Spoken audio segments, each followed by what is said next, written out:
ഇന്ന് വന്നിട്ടുള്ളത് ഞാൻ ഇതിൻ്റെ മുമ്പ് ഈ ഒരു പ്ലാന്റ് നിങ്ങൾക്ക് വീഡിയോ ഇട്ടിട്ടുണ്ടായിരുന്നു. ഇതിൻ്റെ മദർ പ്ലാന്റ് ആണ്, പഴയ പ്ലാന്റ് ആണ്. ഇതിലില്ല ഫ്ലവർ ഒന്ന് കാണിക്കാൻ വേണ്ടിയിട്ടാണ്. ഇതിൻ്റെ പ്രത്യേകത എന്ന് പറഞ്ഞാൽ ഇത് ഇല പൊഴിഞ്ഞിട്ടില്ല സ്റ്റെമ്പിലാണ് ഇതിന് ഫ്ലവർ വരിക. ഇങ്ങനെ ഇതൊക്കെ കണ്ടില്ല, പല പലയായിട്ട് നിൽക്കുന്നുണ്ടില്ല. ഇതിൻ്റെ മുട്ടതൊക്കെ വിരിയാനുള്ളതാണ്. പൂക്കൾ കണ്ടില്ല, നിങ്ങൾ ഇഷ്ടംമാതിരിയാണ്.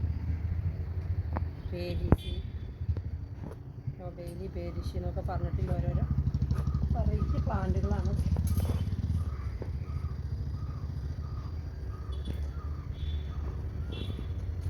അതിൽ ഒരുപാട് വെറൈറ്റികളുണ്ട്. ഇത് ബ്ലൂമിങ് ആണ്. ഇത് നമുക്ക് ഇതിൻ്റെ പ്രത്യേകത എന്ന് പറഞ്ഞാൽ ഇത് നമുക്ക് അത്ര ചൂടോ എവിടെയെങ്കിലും തൂക്കിട്ടാലൊന്നും പ്രശ്നമില്ല. എന്താ പറയുക, ലീഫ് പൊഴിഞ്ഞിട്ടാണുള്ളത് ബ്ലൂമിങ് ആവണ കണ്ടില്ലേ. ലീഫ് പൊഴിഞ്ഞ അവിടെയാണ് ഇതാ ബ്ലൂമിങ് ആയിട്ടുള്ളത്.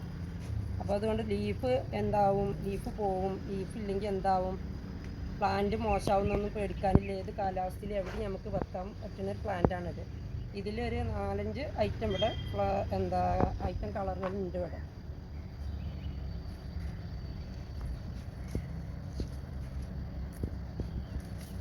ഇതൊക്കെ അതിൽ പെട്ടതൊക്കെ അതിൻ്റെ വേറെ ഓരോ തരം കളറുകളാണ്. കണ്ടില്ലതാ, ഇതിനൊക്കെ ചെറിയ ടിക്കീസുകളും വരുന്നുണ്ട്. സൂപ്പർ പ്ലാന്റുകളാണ്. ഇതൊക്കെ വൈറ്റാണ്.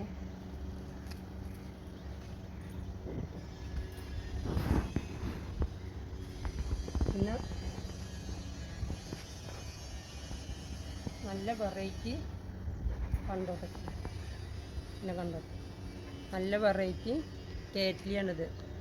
ഇത് ഇതിൻ്റെ മുമ്പ് ഞാൻ വീഡിയോ ഇട്ടിരുന്നത് പ്ലാന്റ് തീർന്നിരുന്നു. ഇപ്പോൾ 4 പ്ലാന്റിങ്ങുകൾ എത്തിയിട്ടുണ്ട്. ഉണ്ടല്ലേ, നല്ല ഹെൽത്തി, നല്ല സൂപ്പർ പ്ലാന്റാണ്. ഇതിൻ്റെ ഫ്ലവർ ഏറ്റവും ഭംഗിയില്ല കേറ്റ്ലിയയിൽ ഏറ്റവും ഭംഗി എന്ന് തന്നെ പറയും. എനിക്ക് ഭയങ്കരമായിട്ട് ഇഷ്ടപ്പെട്ടിട്ട് ഞാൻ കുറേ അന്വേഷിച്ച് നടന്ന് കിട്ടിയതാണ് ഈ പ്ലാന്റ്.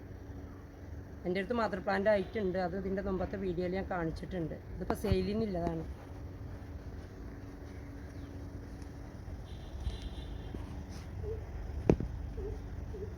പിന്നെ അതുപോലെ ഇതാ കേറ്റ്ലികളും ഉണ്ട്. നല്ല സൂപ്പർ കളർഫുൾ ആയിട്ടുള്ള കളറിലെ കേറ്റ്ലികളാണ് ഇതൊക്കെ. നല്ല ഭംഗിയുള്ള ഫ്ലവറാണ്. കേറ്റ്ലിയൊക്കെ ഫ്ലവർ ആയിക്കഴിഞ്ഞാൽ നല്ല ഭംഗിയാണ്. ചില ആൾക്കാർ വെറും കേറ്റ്ലി തന്നെയാണ് എടുക്കാറ്. ഈ കേറ്റ്ലിൻ്റെ ഒക്കെ പ്രത്യേകത എന്താണ്, ഇതൊന്നും ഒരിക്കലും അങ്ങനെ പെട്ടെന്ന് പോവില്ല ഈ പ്ലാന്റ്. എപ്പോഴും ഇതിന് നമുക്ക് ഇതൊക്കെ ഇപ്പോൾ 2 പ്ലാന്റ് 2 ചട്ടിയിലാക്കി വെക്കാനുള്ളതുണ്ട്. പെട്ടെന്ന് അങ്ങനെ കംപ്ലൈൻ്റ് ആണ് പേടിയാൻ പേടിക്കേണ്ടത്. ഈർപ്പമൊക്കെ നന്നായിട്ട് വേണിട്ടില്ലേ. പിന്നെ എല്ലാ പ്ലാന്റിനും ഒരേ വളം തന്നെയാണ് കൊടുക്കുക. പ്രത്യേകിച്ച് നോട്ടങ്ങളൊന്നും ഇല്ല, കെയറിങ് ഒന്നും ഇല്ല.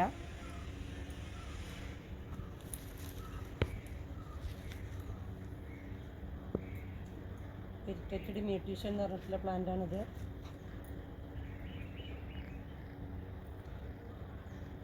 ഇതിൻ്റെ മുമ്പൊക്കെ വുഡിൽ കെട്ടിയിട്ട് ഇതിൻ്റെ വളരെ ചെറിയ പ്ലാന്റാണ് വന്നിരുന്നത്. അപ്പോൾ കുറച്ച് നല്ല ഹെൽത്തി ആയിട്ടുള്ള വലിയ പ്ലാന്റാണ് എത്തിയിട്ടുള്ളത്. പിന്നെ സിംബീഡിയ അതാ, സിംബീഡിയത്തിൻ്റെ കുറച്ച് ഉള്ളനായിട്ടുള്ള പ്ലാന്റാണ് ഇതുകൊണ്ടില്ലേ. സിംബീഡിയൊക്കെ ഭയങ്കര പ്ലാന്റ് ആയിരിക്കും, പക്ഷേ ഇത് കുറച്ച് ചെറിയ പ്ലാന്റ് ആയിട്ടാണ് എത്തിയിട്ടുള്ളത്. സിംബീഡിയം എനിക്കിവിടെ പൂത്തിരുന്നു, ഒരുപാട് വട്ടം പൂത്തു. കാലാവസ്ഥ ശരിയാണെങ്കിൽ അവിടെ പൂക്കും. എൻ്റെ വീട്ടിലായ സമയത്ത് സിംബീഡിയം പൂത്തിട്ടുണ്ടായിരുന്നില്ല, പക്ഷേ എൻ്റെ ഫാമിൽ വന്നപ്പോൾ സിംബീഡിയം നന്നായിട്ട് പൂത്തിട്ടുണ്ട്. അപ്പോൾ അടുത്ത വീഡിയോ ആയിട്ട് വീണ്ടും വരാം. ഓക്കേ.